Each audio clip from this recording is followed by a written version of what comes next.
Oui, Monsieur le Président, chers collègues, notre métropole, tout juste née en 2015, a récupéré les compétences sociales et plus particulièrement l'insertion, avec la gestion du RSA. Dès l'origine, le choix a été fait de conjuguer l'insertion et l'économie et de construire notre politique en associant l'ensemble des acteurs. À l'issue d'une concertation qui s'est tenue tout au long de l'année 2015, nous avons donc adopté ensemble, ici même, notre plan métropolitain d'insertion pour l'emploi, sur la base duquel nous avons lancé de nouveaux appels à projets innovants et permettant de construire de nouvelles actions. En 2016, nous avons répondu à la demande de l'État de reprendre la gestion de l'ensemble des fonds sociaux européens à l'issue d'une procédure de collaboration avec les anciens PLI, partie prenante de cette démarche pour garantir que les territoires et les communes soient décisionnaires dans le choix des programmes à financer.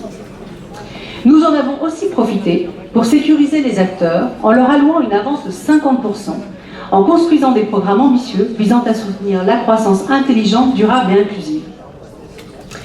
La métropole de Lyon, en choisissant l'hybridation de ses politiques, a souhaité être pionnière en matière d'insertion, par le biais d'expérimentation et de nouvelles démarches porteuses d'emploi et d'innovation sociale. Les fonds sociaux européens,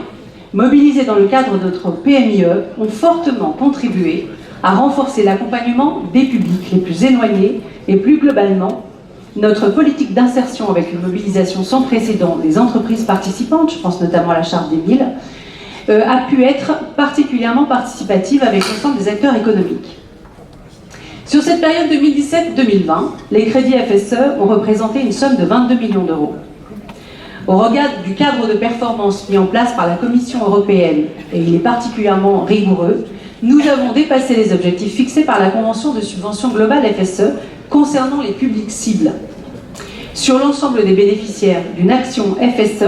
et sortie du dispositif entre 2017 et 2018, près de 49% ont trouvé un emploi durable. Cette politique, initiée et co-construite depuis 5 ans, a permis une baisse notable du chômage constatée dernièrement au 3e trimestre à hauteur de 1,4%. Mais cette politique est surtout le fruit d'une méthode, d'un travail collectif, mobilisant nos services avec l'ensemble des acteurs, des partenaires institutionnels, et depuis 2017, avec mes collègues Gilles Pillon et Valérie Clétard, une mobilisation sur chaque projet, appel à projet, mobilisation du FSE, construction du PMIE, et dernièrement, mise en œuvre de l'atterrissage du pacte territorial d'insertion.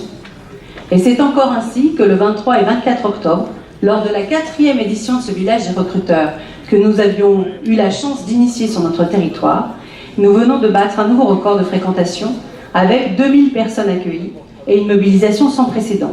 Un programme, je le rappelle, qui ne coûte rien à notre collectivité, mais qui a permis l'année dernière 470 embauches